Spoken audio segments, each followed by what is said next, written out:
started. Welcome to sit anywhere you like. I'd just like to thank you all for coming out on such a beautiful day.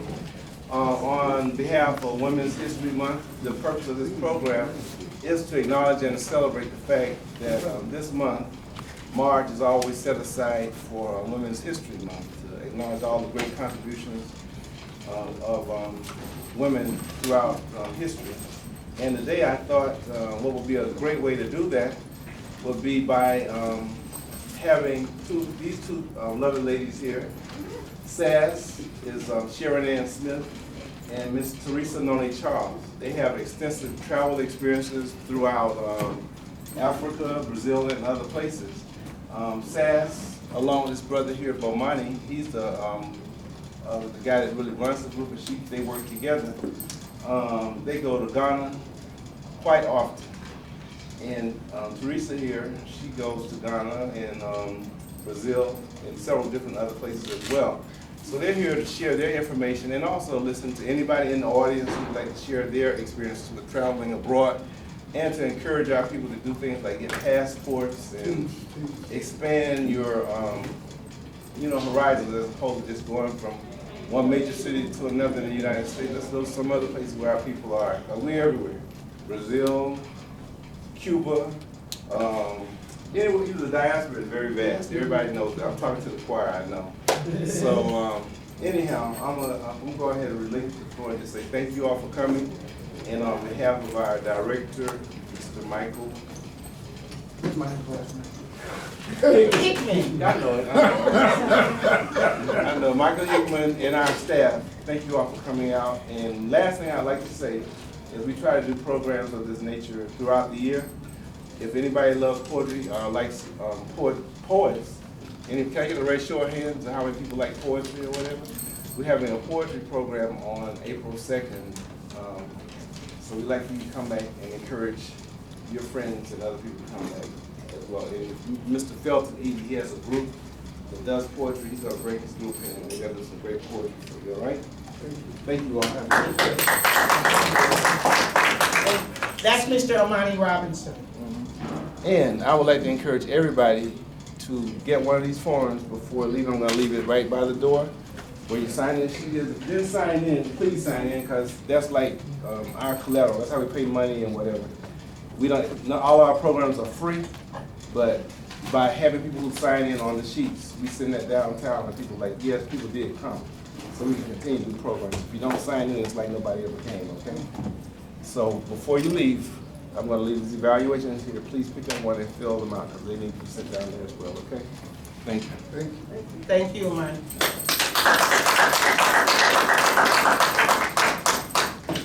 Well, I'd like to say, again, my name is Sharon Ann Smith, but you can call me Sass. It's not because I'm sassy, it's because my initials actually spell Sass. And that's because I'm a professional calligrapher. The art of beautiful handwriting is a gift that God has blessed me with, and that is one of the ways that I like to introduce myself to some of the people that don't know me, because some of my calligraphy students are here, and I work for Fulton County, and my students of calligraphy have to be 55 and up. I work with seniors every day, of which I'm one, you see? So I like to acknowledge those seniors who took the time out to come, who are students of mine to begin with. Would you raise your hands? Just raise your hand. Thank you. And Sunday afternoon, and everybody else as well, thank you for coming forth. I just wanted to introduce myself by that way. Good afternoon. Good afternoon. How's everybody doing? Fantastic. Awesome. My name is Teresa Noni Charles, and I'm actually from Chicago. And I came to, that's right, Southside. I came to Atlanta to go to college. I graduated from Clark Atlanta University. But in Chicago, I grew up in an African center environment. My father was an educator, and he also started an African center school. So most of my elementary and middle school going through African center school. So my African name is Noni, which means gift of God. Which means what? Gift of God. Okay. Noni. And then I went to a regular public school because at that time there wasn't an African Center high school. And so that was an experience, you know, you in a small setting, people focus on your education and helping you learn more about your culture, and then you go to a public school and it's like, wait a minute. And so, but then I went to an historical Black institution, and but it wasn't until I first traveled to Ghana until everything connected to me.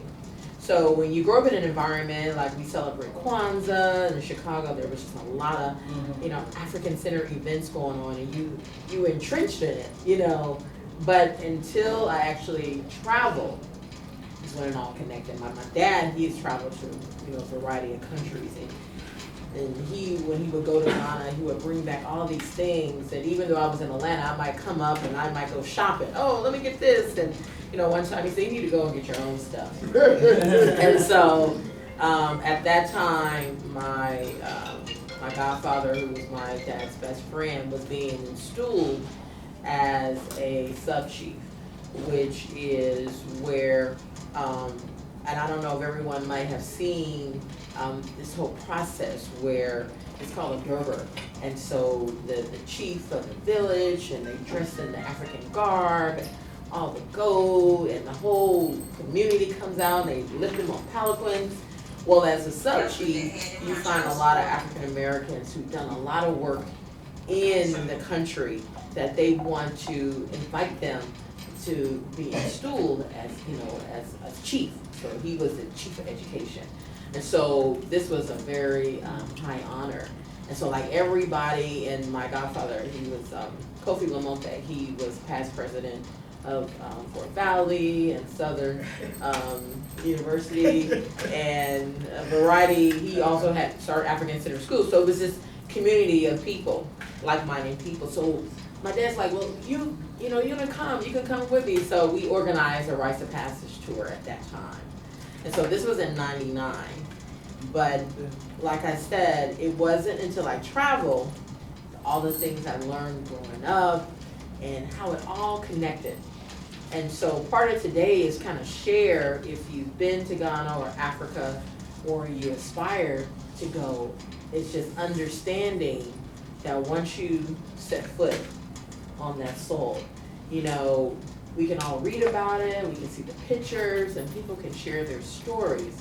But once you actually go there and immerse yourself, whether it be a 10-day tour, a month, or just traveling amongst friends, you feel as though you're coming back home.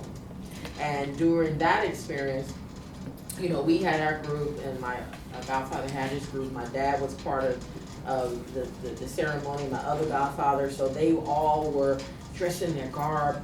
But to see this culminating event, which is called a Durbar, a big parade, a big event, you know, at that time I got my Ghanaian name, which is Kosawa, which means born on a Monday.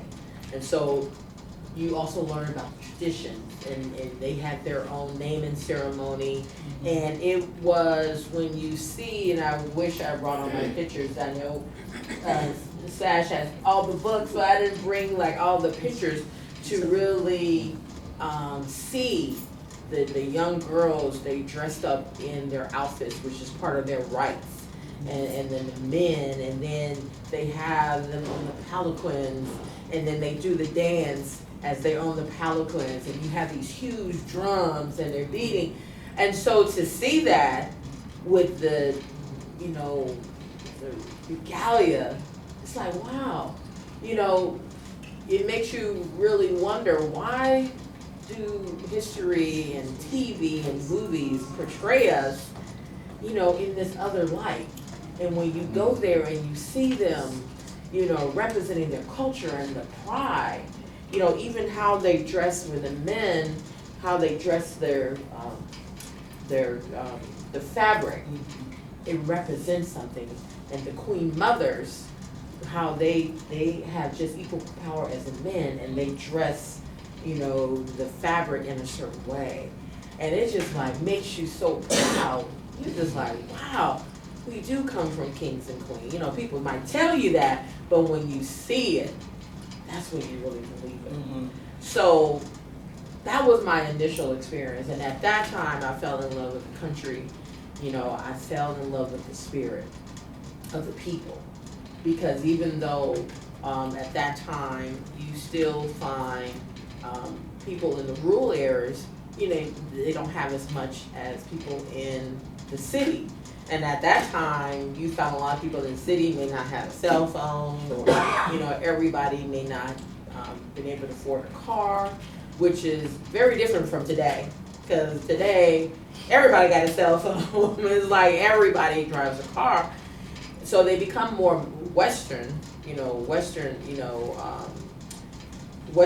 in their mentality, where you see a lot of things that we're doing here, there. But when you go to the rural areas, that's when you see where that tradition is kept solid. When you go, they have the different villages where the kids they call, where you can actually go to the weaving village. Now this is that It's print. is that print? Absolutely. And when you go to the villages and you Right. see them weaving it, they use their hands and their feet weaving it, and the length of skill and dedication, because you can't get that done in like 30 minutes, for a piece like that. It takes time. When you go to the Dinkra stamp, villages, you might have some, I saw something in one of your stamps. You said the Dinkra, they represent different meanings. So a lot of times in African culture, they may not say a full paragraph. They might just show that Jinami means God, and the Sekofa symbol means looking back, look back to move forward. And so there's a process in which they go way to the north, pull these particular trees, and then they bring it back, and then they boil the water, and they extract all these things, and then they physically stamp it. So when you see this process, this ancient process that's still alive today, and that sense of connectiveness and family, when you go to the wood carving villages and you have the men and the boys maintaining those traditions and carving, like I said, they may not have a lot. And what impressed me in '99, it was the spirit. And one person told me, he says, we may be poor, but we are rich in our spirit. And so, from that, it changed the trajectory of my life, because at that time, I'm working for corporate America. My background is in human resources, and when I went to Ghana, it was like, whoa, how can I take all of this that I'm seeing and feeling, how can I bring it back to the U.S.? How can I somehow help people understand, this our culture, our heritage? I couldn't figure out how, but I knew I wanted to share this in some type of way. And within a couple of years later, I started Sankofa Spirit, which is my nonprofit.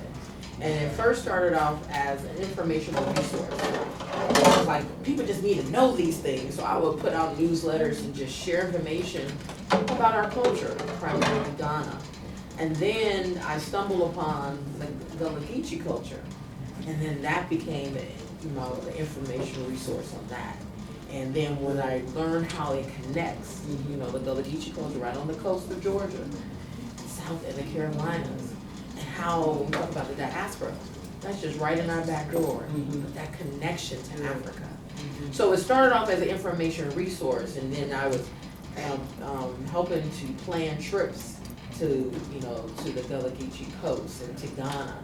And then I left corporate America, in 2007, because I was trying to juggle corporate America and a nonprofit and trying to take them 2-hour lunches to get everything done, but I wanted to, really put my energy into helping people learn more, about their culture, understanding, discovering that culture connection between Africa and the diaspora. And so I left corporate America and I focused on, my business. And I actually just went back to work 3 years ago. So for 7 years, I focused on the business. And during that time, I also was moved to help youth get that connection. And so I started a youth program where we actually took youth to Ghana, to Brazil. They learned about Afro-Mexican culture. And this was our Passport to Adventure program focusing on middle school students. And it was a year-round, during the school year program, like a Saturday school. And in the fall, they learn about Africa, because you gotta learn the bases. You know, you gotta learn about, you know, that Africa with kings and queens and all those traditions and heritage. And then in the spring, then they learn about the country that they're gonna be visiting. So of course, our inaugural trip was to Ghana. And so that was our first group, you know, and we were like, we going to Ghana. It was like, we going, and everybody's like, so I had the mentors in the group, I had the kids in the group, I had parents, they was all fired up. And it was like, it was our first big endeavor. But I knew it's important for our kids to understand that. I didn't understand the magnitude of how it would change these children's lives, but I knew that it needed to happen. And so, and it was Saturday school. They did research, they had presentations. It was a Saturday school. And what had to happen was that it's almost like, even though that was free to them, the Saturday school, it was a cost share for the travel. So I had board and other people who wanted to really see these kids have this experience. So it was like, we're gonna make this happen, but we have to, I needed those kids to really encourage other people to support them in a way that they're living somebody else's, you know, the lessons are coming to life for the kids, but other people are living vicariously through them. Because some people may not be able to travel, and to see these youth to experience it. So we was able to fundraise enough money. I had my board, they written a lot of the kids because they really wanted to invest in this. And when we took that inaugural trip, and it was a study tour, it was 2.5 weeks. And when I tell you, it was an amazing experience. I was just so focused on, we gotta make sure we get the itinerary, we gotta make sure everybody's from A to D. I'm just like focused on their safety, but I didn't understand how it touched their lives. And some of the parents traveled with us, and even to this day, some of the parents are saying, we thank you for that opportunity. You know, when the kids saw, because in Ghana, you know, they wear, they carry food and baskets and everything that they traveling with. If they're walking, they carry it on their head. So we went to a rural part of town, and everybody was going, and kids like, what are they doing? Ain't that heavy? And so they got to experience, you know, carrying something on their head. You know, and one of the parents said when they came back, they was at the grocery store, and the son, he started carrying like the dog food on his head, and it was just instinctively, and then they start having a discussion about it. But the kids understood and appreciated, you know, that lifestyle, and that connection of how our history helped to shape them to who they are today. We took them to Cape Coast, where our ancestors were enslaved in the dungeons. And we did, as my dad did previously, we do a libation circle. Libation circle is where you pay homage to those ancestors. And, you know, you pour, you know, liquid to the ancestor. And in this group, now we've been with the kids for, you know, September to May, and we travel in July.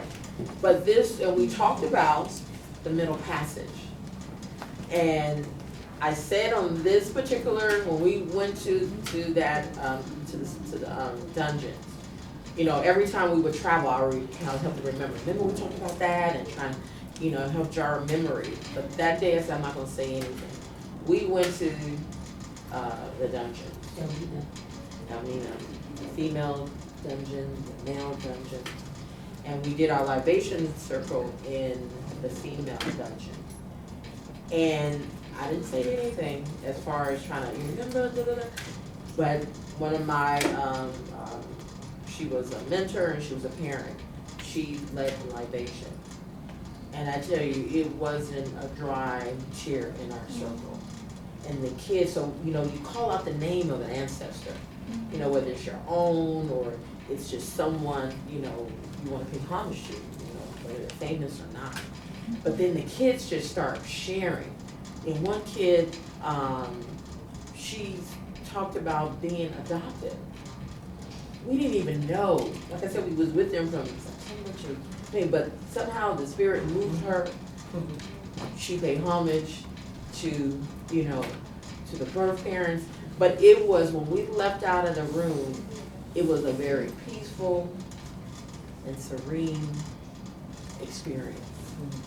And so at that point, I said, my job is done. Because we laid the foundation to help them understand that connection. But when they left out of that dungeon, they knew in their heart what their mission was, based on who sacrificed and bled for them to have the life. Because a lot of the kids, you know, our kids today, and even then, we took our first trip in 2008, you know, kids got phones, kids got Nike shoes, you know, they think they don't have a lot of money, but they got all the basic stuff and then some. And one of the things my kids learned about gratitude.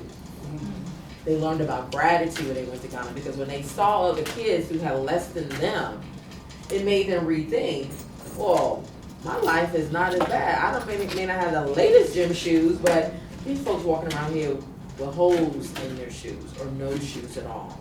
We visited schools and we had peer-to-peer, you know, interactions. They also were pen pals to children in a rural area. And so they was pen paling, and the kids there wanted our kids to show them and tell them things about, you know, the United States. And it was like a cross-cultural, and then they was gonna share with our kids. And so we visited a school in the rural area where we was a pen pal with, and then we visited a school in the city so they can understand the difference. And in the city, when we visited school and our kids stood up and was talking about themselves, it was a classroom. It had to be over 50 kids, and kids were not even in the school. They was, because there were just windows, there's no glass. They're sitting in, they trying to listen in. They're so intent trying to hear what's going on, what the kids are saying.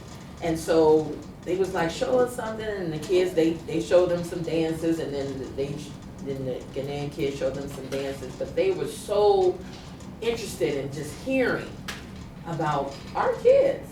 And so the experience that some of the kids said that it came out of it was that, you know, they're so nice. You know, that they don't judge you. Because one of our kids said when they in their school, you're being judged. They judge about what you're wearing, you know, who your friends are, how your hair is. But in there, it was, they felt comfortable. They felt relaxed. And one of our kids like, I don't like school. And look at them looking at kids, you don't like school? What's wrong with you? You know, school in the U.S. is free. And they get you free lunch, you know, if you qualify. And they was like, you don't like school? They was chastising them. Because in Ghana and most African and developing countries, going to school is a privilege. Because in Ghana, you just have to have a uniform. And some people can't even afford a uniform to go to school.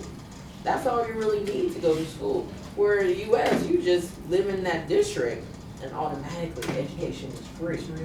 And so, because they know education is their ticket out of that existence, you know, and so they're very focused on education. But then after we had the session, even one of my mentors for the kids who's a teacher, she was asked one of the teacher, how do you deal with classroom management? Because there was like 50 kids and they was quiet. She's like, what do you do? She says, I don't have problems with classroom management. It's because they value education. So they would sit there and they would be quiet and they would take in everything that is being said.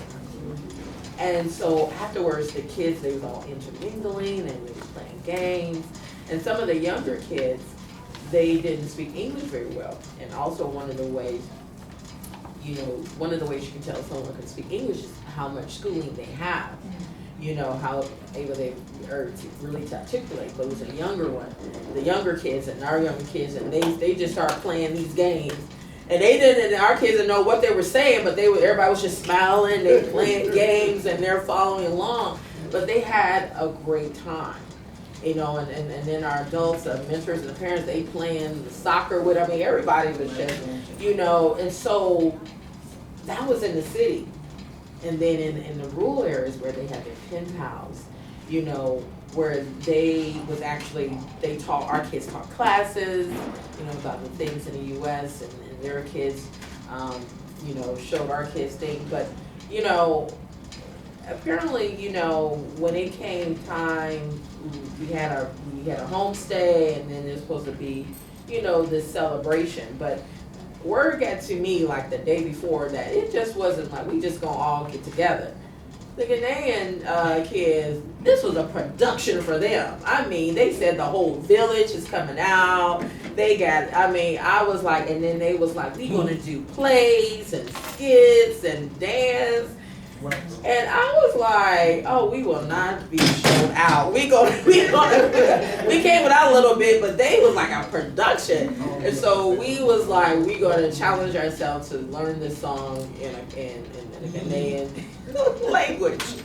And, you know, kids are like sponges. So, you know, they was absorbing it, and the rest of us, we was like, you know, smiling and mouthing. But it was like, I will not be outdone, but because they was just, I mean, they was on point. It was like, it was a full production. I'm telling you, the whole village came out.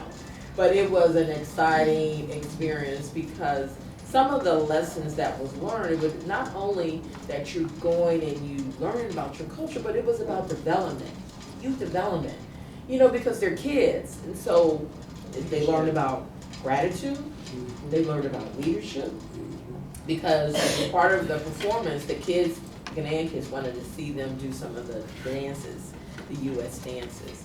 And one of my kids, you know, his parent was there, he traveled with us, and he was like, you know, because I was like, oh, our stuff got to be tight, because I'm hearing they gonna do ABC. Whatever we do, we got to be tight. And so he was like, you know, he wasn't taking it as serious, he was slacking up, and the mother was like, oh, he not gonna do it. The mother didn't even have confidence. Oh, he's not gonna do it. He's not gonna do it. I asked him, I said, are you gonna do it? Are you gonna take the lead? Because they're counting on you. You wanted to be the leader. Are you gonna do it? The mother got, he ain't gonna do it. I'm asking him directly, are you gonna do it? He said, yes, I'm gonna do it. And everybody, all the other kids, come on, we gotta practice. And one of the mentors, come on, let's practice. And he showed his mother that the mother didn't even believe him.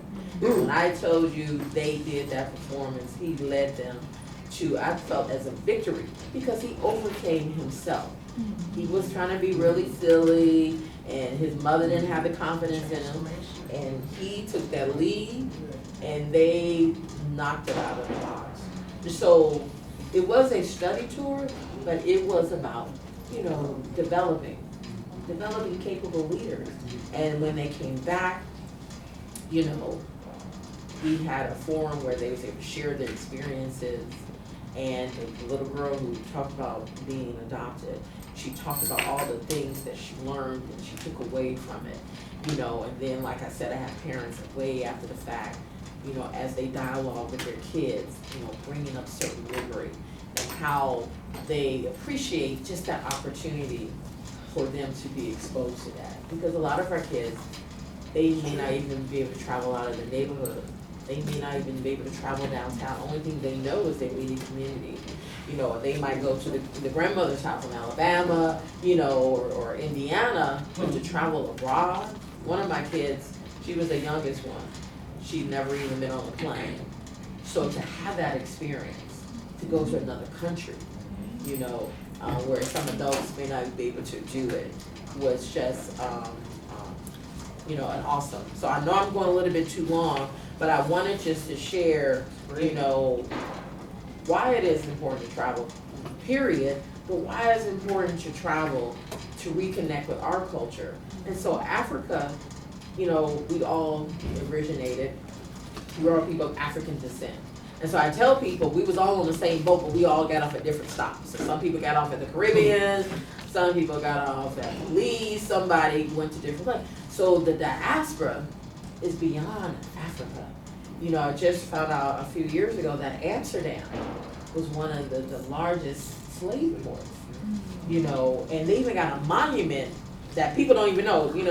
The Dutch walk past it all the time. They don't even realize it was a monument, to the Middle Passage. That they even have tours in Amsterdam. I've been to Amsterdam, and at that time, the tour wasn't in effect. But they actually now, a young lady who was doing her advanced degree work there, came across a lot of these historic facts and sites and put together this tour. And so it's like, there's so much history, in Amsterdam, even with, Canada and Underground Railroad, and as on the Canada side as well as the New York side. So, and like I said, with the Gullah Geechee, just right down the corridor. So our history is all around us. And so what I try to do when I would take youth and adults abroad was to go to the places that we may not even heard about our culture. Places like, because I told people about Paris. They're like, Paris? No, it's Eiffel Tower. I said, there's a high Afro-Parisian, community in Paris. All of these places where our ancestors, went to. Well, some of them brought there and some of them immigrated, like to Paris, some of them were immigrated there. But they held on to their culture based on their community. Just like the Gullah Geechee culture. You'll find that Africanism in their language and their food and in their customs because they held on to it. And because at that time it was a barrier island. So there wasn't a connection to the main island. So that's how, because them being secluded, they was able to hold on to it. And then when they built the bridges, then everybody wanted to go across the bridge. But now you still see that culture alive and well, and now they have a lot of these Gullah festivals, about 5 or 6 that are the popular ones throughout the year. But then there's smaller festivals that take place. Because now learning about your culture is a hot thing. Now it's like, oh yeah, learning about it, but we knew how rich our culture was. Now it's just, it's catching on. And so even with Brazil, I took the kids to, okay, I'm sorry, I'm just, this is a 2-panel, I'm sorry. So, yeah, so that was my intro, I'm sorry. I'll go ahead. No, You I have the really floor. appreciate it. Let's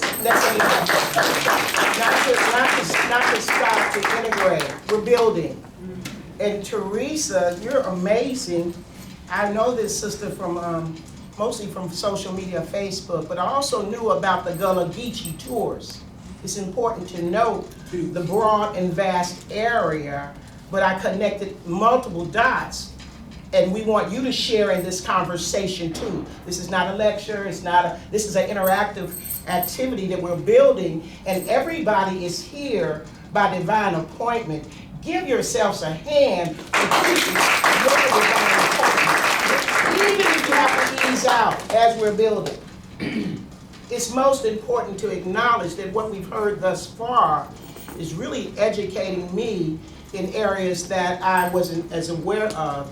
And I thank you, my sister, for a couple of things. One is for your gifts that you share with the African community, our community here and abroad. Another, if you're not reaching and teaching youth, our young people, then we're not getting it done. Even as elders, we have to, as a retired Boys and Girls Club art director, reach our young people, whether we're retired education, mamas, grandmamas, whatever. So what you said around giving our young people, not just the parents, a passport to excellence, to the world, but our children, yes, absolutely, our grandchildren, our great-great-grandchildren, that opportunity to inherit their world as well. And Teresa, in fact, has experience, know-how, and professionalism in doing just that. Let's give our sister another round of applause.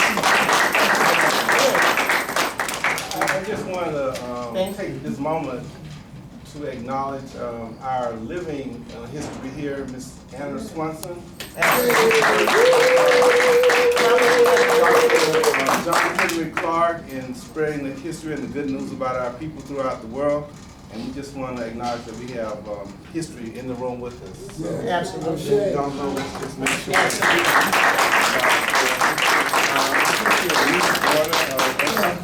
Daughter, okay, and her daughter, other family members. Just want to say we're so proud and happy to have you here. Thank you so much for coming. And we're going to move on to Sass and let her talk about some factors as well. And in the end, we're going to have this done by segments. We're going to ask the group to stand up and share anything they like to share about their international experience. But we'll allow Sass to go next, and then in the end, everybody, if you got something you want to share, we'll just ask you to share. I have something I want to share. And finally, one important factor that Teresa pointed out, the kids. There's a group here in West End called Habasha.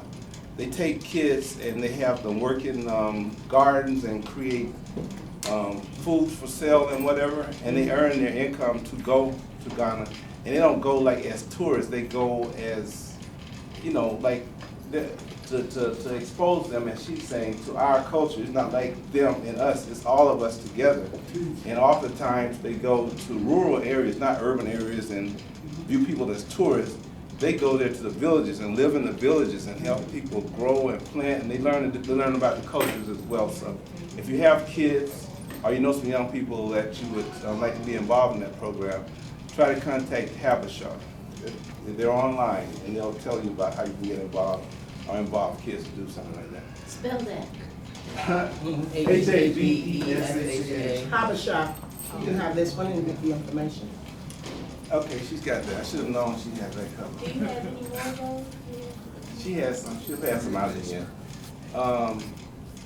But we're gonna go ahead in the interest of time move on, because we close here at 6. We have to be out before 6. So we're gonna let. Yeah, I know. We have to come back. We can continue it on. We're gonna go ahead and let Sass talk about her segment, and we'll conclude with those of us who have been abroad, talking about what motivated us, what you suggest, and how we can encourage our other people to do this, participate in world travel as well.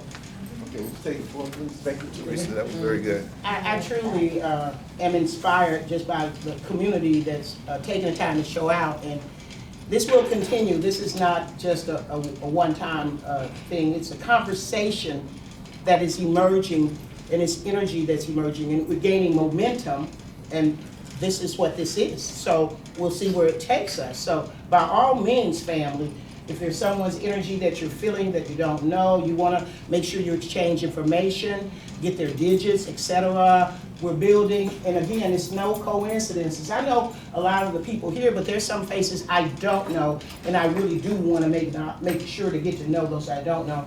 Again, family, I think it's most important that we do honor our ancestors, that we do honor our elders. And when Mama Anna Swanston came into this room with Sister Stephanie, absolutely, because some people don't know who she is, and it's okay.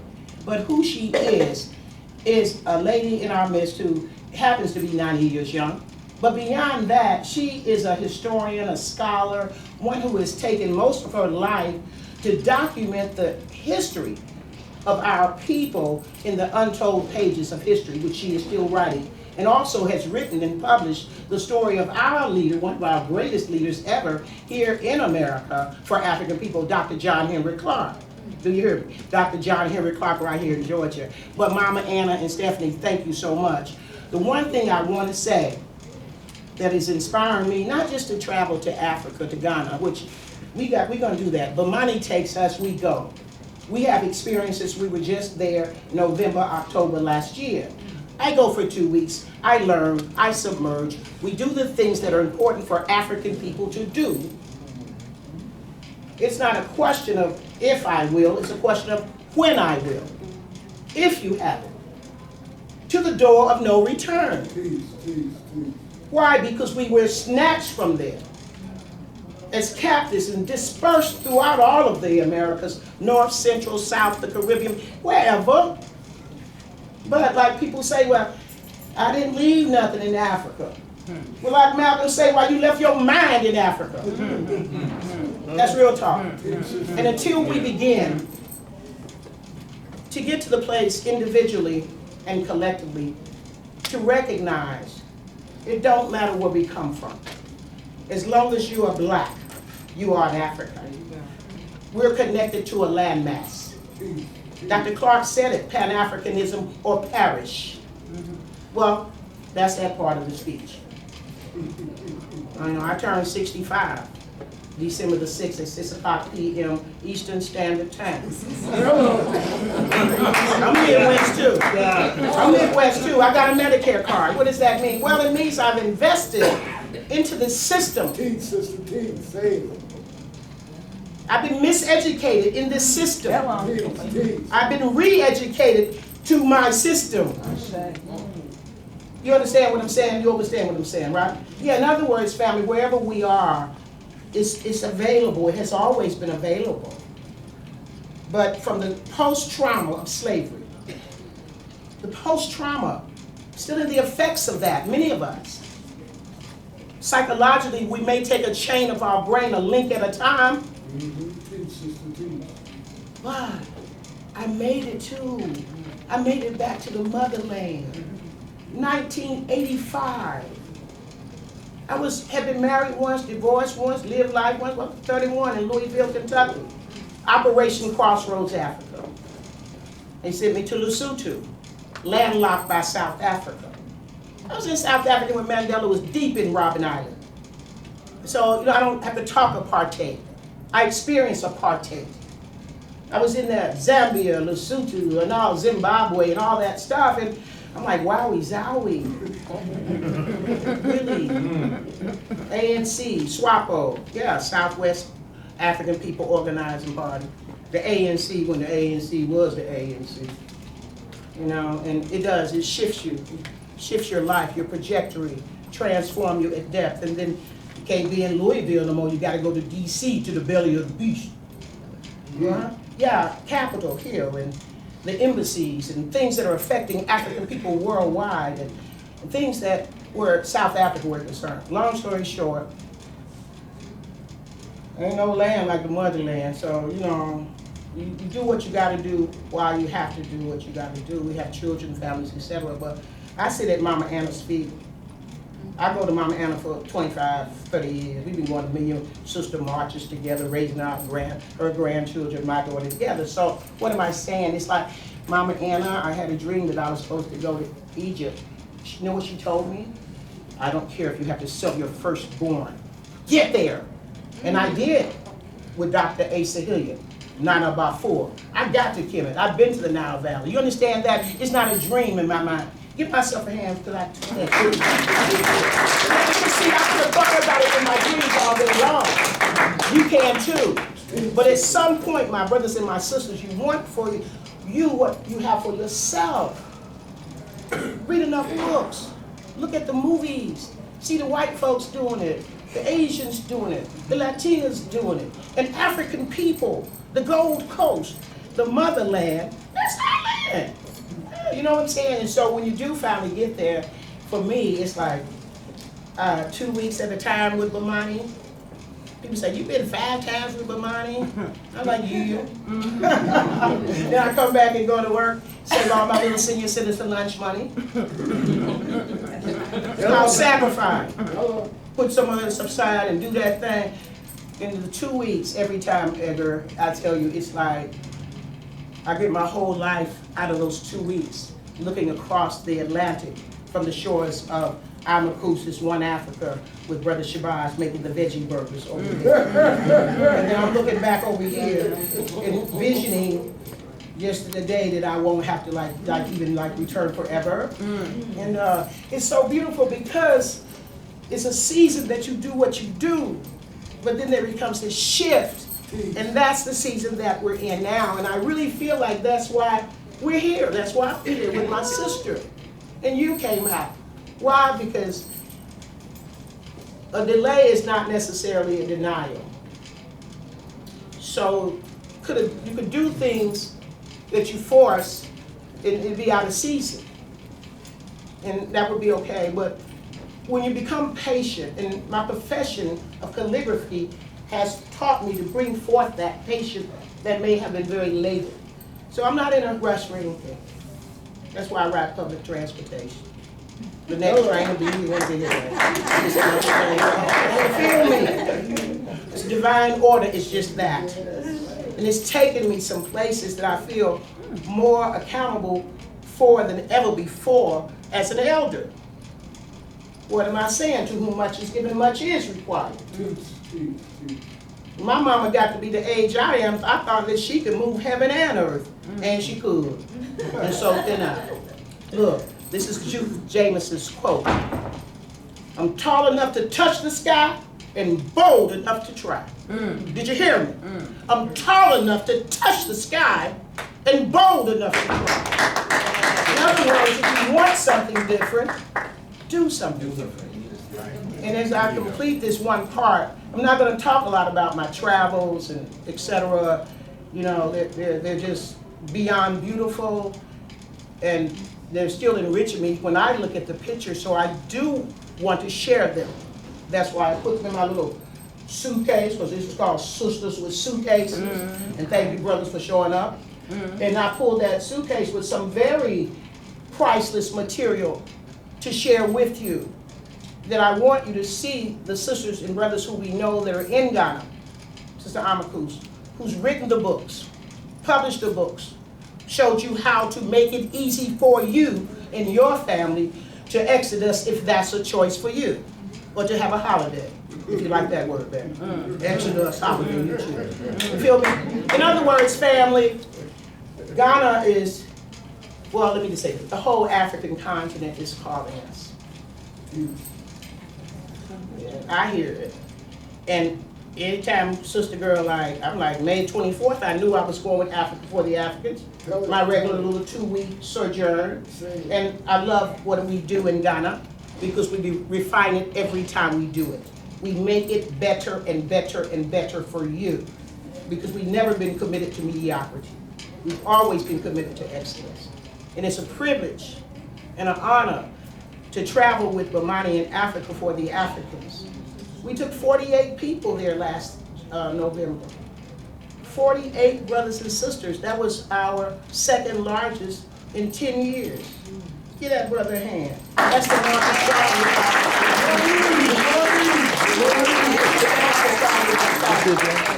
and there's much respect for that brother. Much respect for the sacrifice, raising a fine son, little Bomani. He's traveling with us, and etc. So it's not an age thing. It's not an agenda thing.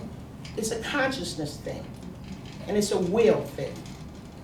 And if you have the will and the desire to return home to Ghana, West Africa, or any part of the motherland, I'm not just talking exclusively to Ghana, but because that's my assignment at this time, that is my focus. I ain't going to Brazil, in other words, with Bomani. It's very guilty. But the energy is very profound in this room, and the ancestral energy is as well. The libations were poured before we got here. We honored our elders before we got here. We got permission to speak before we got here. But I am so excited, Bomani, to see this beautiful queen and this beautiful queen, these elder sisters holding this rank up in here. Let's give these queens a hand. It's true, it's Brother Martin, and she did not have to necessarily be here. But because these sisters, my elders, and they inspired me to be more of who I can be. I want to introduce you to something, and then you can Google it and do additional research on this. But I don't want anyone to leave here today without knowing the name of this pioneer and this Renaissance woman. Her name is Freddy Scarborough Henderson. Freddy Scarborough Henderson, pioneering travel agent, entrepreneur, educator, fashion designer, columnist, international bridge builder, inspirational mother, and Renaissance woman. Freddy Scarborough Henderson departed this life on January 19, 2007, surrounded by her loving family. Born in Franklinton, Louisiana on February 18, 1917, to an educator, minister father, and a homemaker mother. Freddy Scarborough was the seventh of 8 children. She played piano in various churches on Sunday to pay her way through college, and graduated magna cum laude from Southern University in 1937 at age 20. She was the first African American to study fashion merchandising at the Trephagen School of Fashion at New York University, where she received her master's degree at an early age. Freddy challenged the barriers of segregation and actively worked in her own ways to seek full equality for African Americans. Some of the challenges faced by her family in the 1930s Louisiana are recorded in the Star Creek Papers by Horace Mann Bond and Julia Bond, and edited by Edward Scarborough. This beautiful, vivacious, and determined young lady caught the eye of Jacob R. Henderson, a South Carolina State College football star and Atlanta University MBA, and they married in Atlanta July 4, 1941. This loving partnership lasted 56 years until Jake's death in 1997. This partnership produced 4 loving children: Carol, Jacob Jr., Gaynell, and Shirley. Freddy's exceptional talent and credentials prompted Spelman College President Florence Reed to invite her to teach home economics, textiles, fashion design, applied art, and personality development at Spelman, where she worked for 11 years.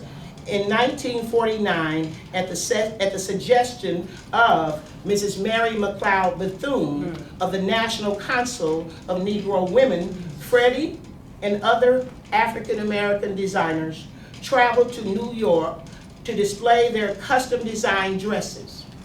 The occasion received national attention, introduced the New York fashion industry to African American talent, and led Freddy and others to found the National Association of Fashion and Accessory Designers, FAD, the professional organization for African American fashion designers. Under her leadership as its first president, staged the first major African American fashion show at the Waldorf Astoria Hotel in New York in 1953.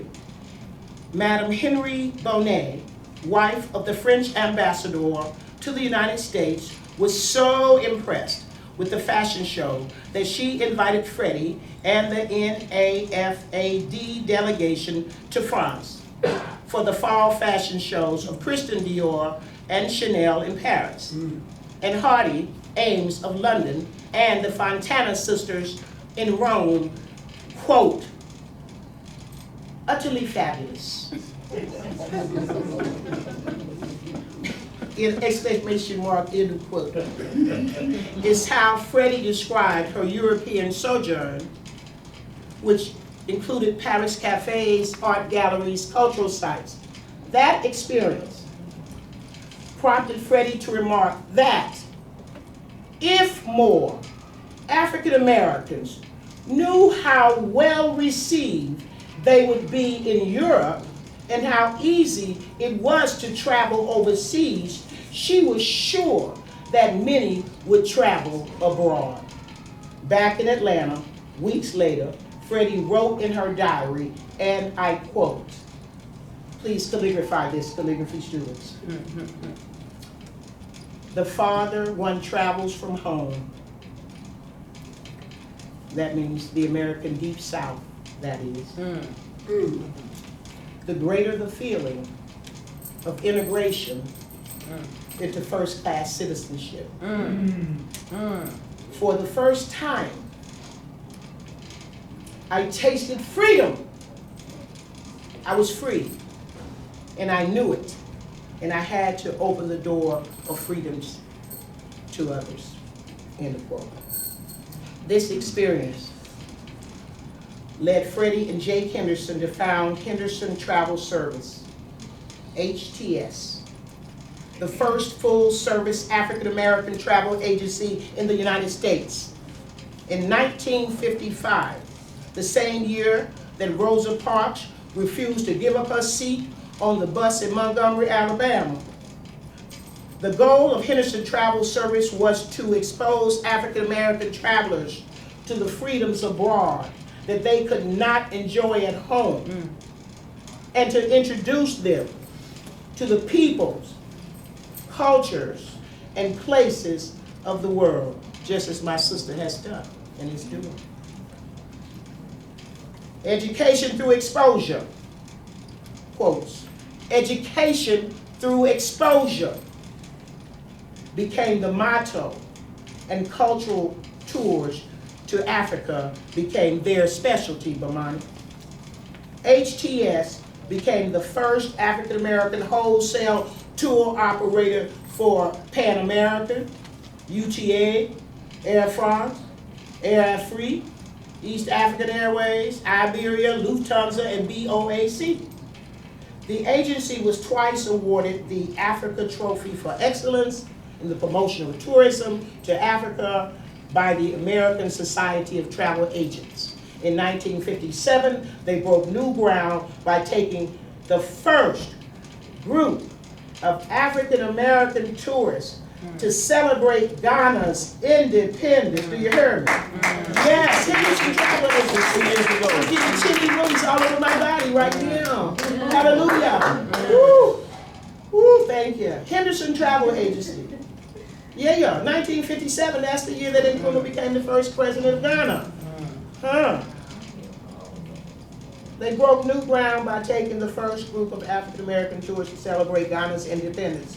Henderson Travel Service introduced the concept of post-convention international tours for African-American professional and social organizations, including the National Medical Association, the National Dental Association, churches, fraternities, and sororities, in addition to being a wife, a mother, a professor, a businesswoman.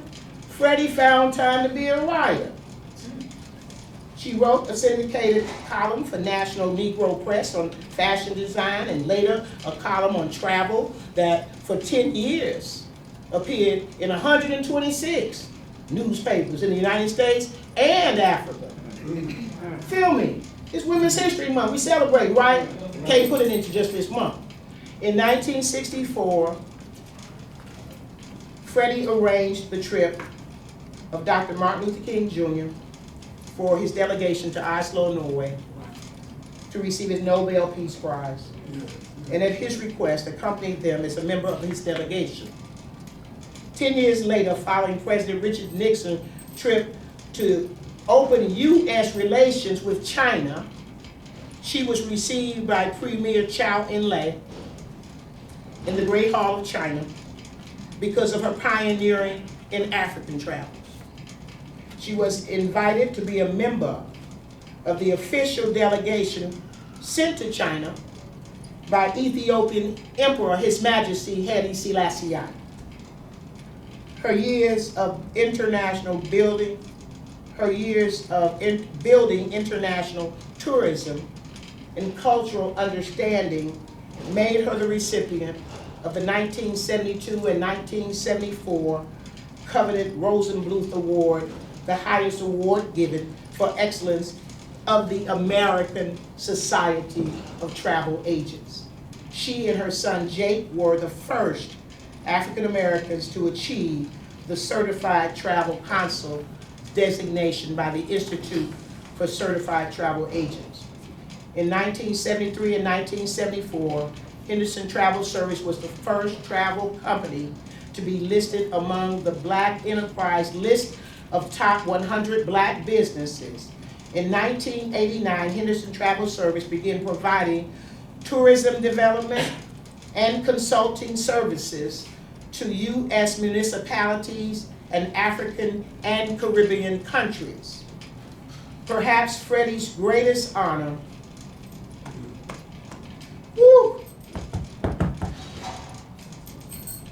was to have been named Queen Mother of Travel and Tours by the government of Ghana in an elaborate ceremony in Koforidua, Ghana in 1999.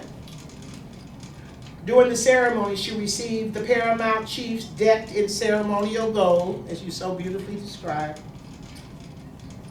and thousands of Ghanaian citizens. Today, Henderson Travel Service is operated by her daughter Gaynell Henderson Bailey in Silver Spring, Maryland.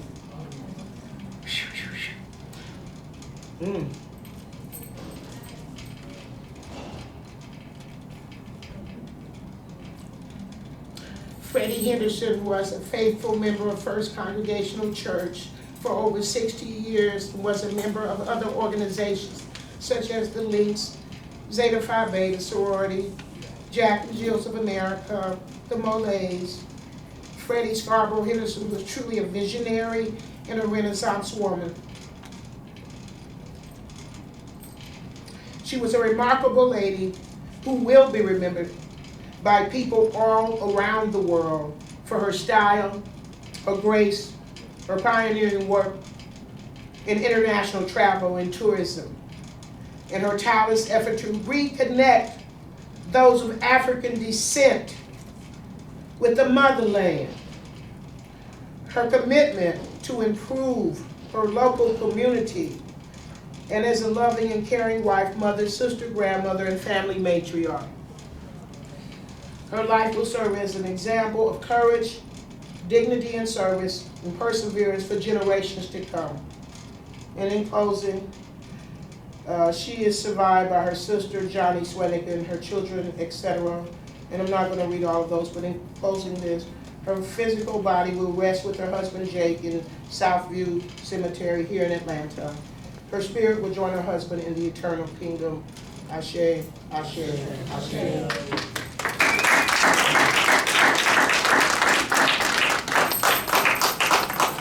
As I read that out loud, and I am an out loud reader, it did a couple of things, and I'm pretty cooked. Your power is in your word, and I believe in affirmative prayer, thank you. And those of us who have the voice and ability to speak, and my beautiful sister who I met yesterday, I'm so glad that you're able to be here. You know, sometimes those of us who will know the time and the place to speak, and we will know the time and the place to be quiet and to refrain from speaking. And that's wisdom. Still take me a while to kind of get that, but I'm catching it. I'm not casting my pearl among swine. I've done plenty of that. I know who and whose I am and what Mother Sharon, Sass, whatever name you call me, I'm all there. Yah, Ben you are, High Priestess Seisha. You know, I got a names for every country I've been to. But I'm just your sister Sass, feel me? This is my elder, this is my mother, this is my sister. And you all are my sister, my brothers, myself. But I had to read that because I think for me, I never met Freddy. She had transitioned when I went to her celebration of life at Ebenezer. So I'll go to a celebration of life for somebody I don't know if they have opened the way for me to even think about getting on an airplane. This little girl from Kankakee, Illinois, my mom and them ain't never remember probably going to Africa, but they show snaps from there. And every time I go back with Bomani, and you can look at these videos on YouTube, and I want you to see me there. A lot of other folks around the world have seen me there, and I was like, when I saw me there on YouTube, I'm like, oh my God. I'm a media celebrity. Yeah, because people tell me they moved to Ghana because of me, and I never have met them. I've seen them when I go, and they tell me that I inspired them to go, and I hadn't got my marching orders yet, and I was glad for them. But when I get mine, it's a wrap. And we're rapping, y'all. We're rapping, and we're open ways with so many beautiful families and people and businesses and everything that you can see, taste, and touch, including my little, this little directory right here. This little book right here, it got all the folks I've ever met coming in and out of Ghana, and everybody I would even need to know in any area. teach. From finance to banking to real estate, and you just name it. And they folk you know, your cousin them.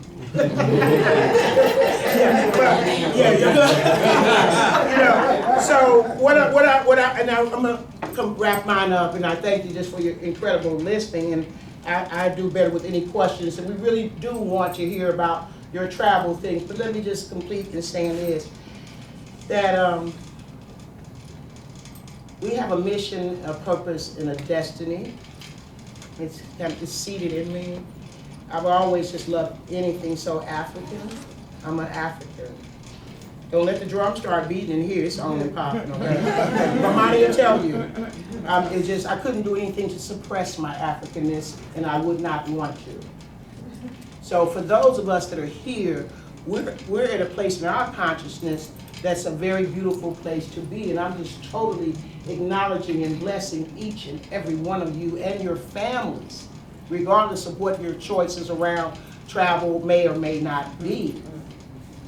You're definitely in the right place at the right time with the right people doing the right thing. And Brother Amani, just to get the request to share what I've been gathering all these years, because I just couldn't give it to somebody that didn't ask for it. That would be a violation. So but there is a request that's sincere, then a truth teacher can actually impart. But if there's no listening there, of course, there will be no generous sharing whatsoever. We're not casting pearls among the swine. You feel me? So I just love and appreciate you. And this one, I just want to say this, got to listen. This is my most current passport, and these are the other ones that I made sure I get back after I fill them up. And my, really, these are so sacred because it says, this quote is a rapper, your shoes tell you who you are. In other words, where you travel. Your shoes tell you who you are. So, where I've been, only God and the ancestors and I know, but I sure am a foot soldier, baby. No shoes been crooked over the little hill, but I'm stepping and I'm loving the direction that I'm being led in. And if there's anything around the conversation, please, in this part, don't hold back nothing. And we don't have to tell you here that all questions, all sharing, all impulses to give of yourself is welcome and valuable and appreciated. Absolutely. Thank you again.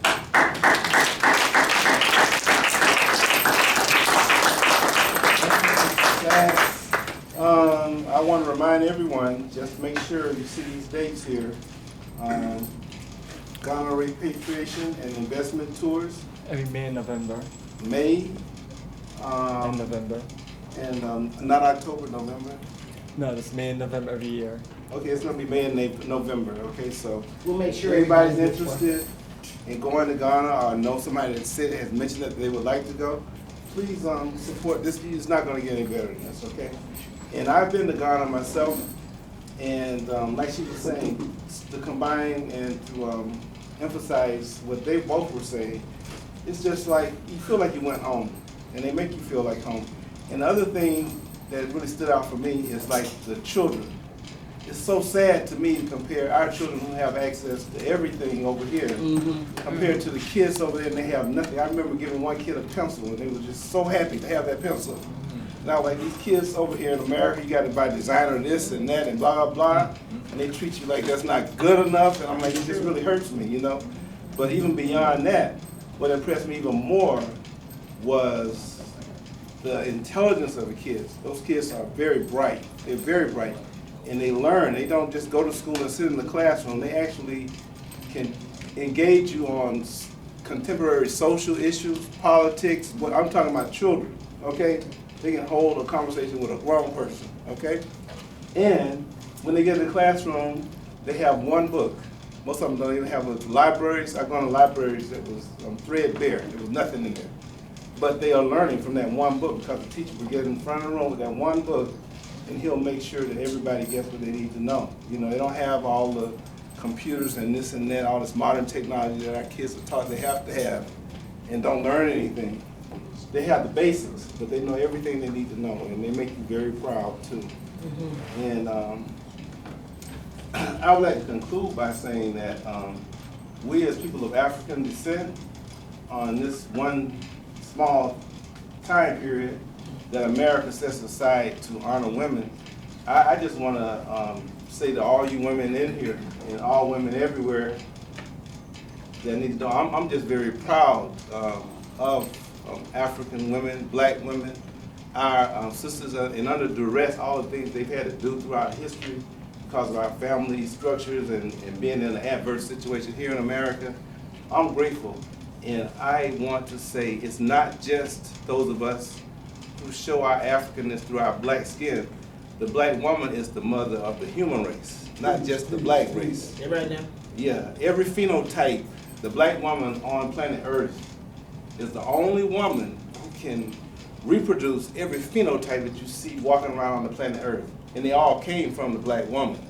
The white scientists who sit there with their DNA, they have studies now that prove through your DNA, geneticists, that everybody, black, white, Asian, whatever they look like, they came from the continent of Africa from a black woman. And I just want to say thanks for being mother to us all, and we appreciate you, even if it doesn't look like it's about Thank you so much. No, I couldn't be here without you. Thank you for acknowledging. So, and I would like to specifically acknowledge our two presenters today, because this is Fulton County, and they don't have any money. They came out here on their own. They're not getting paid for this. They're doing this because of the love of the community and the information that our people need to know, okay? So it's not about money.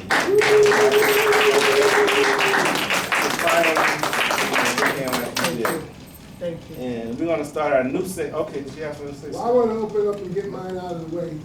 Okay, I'm very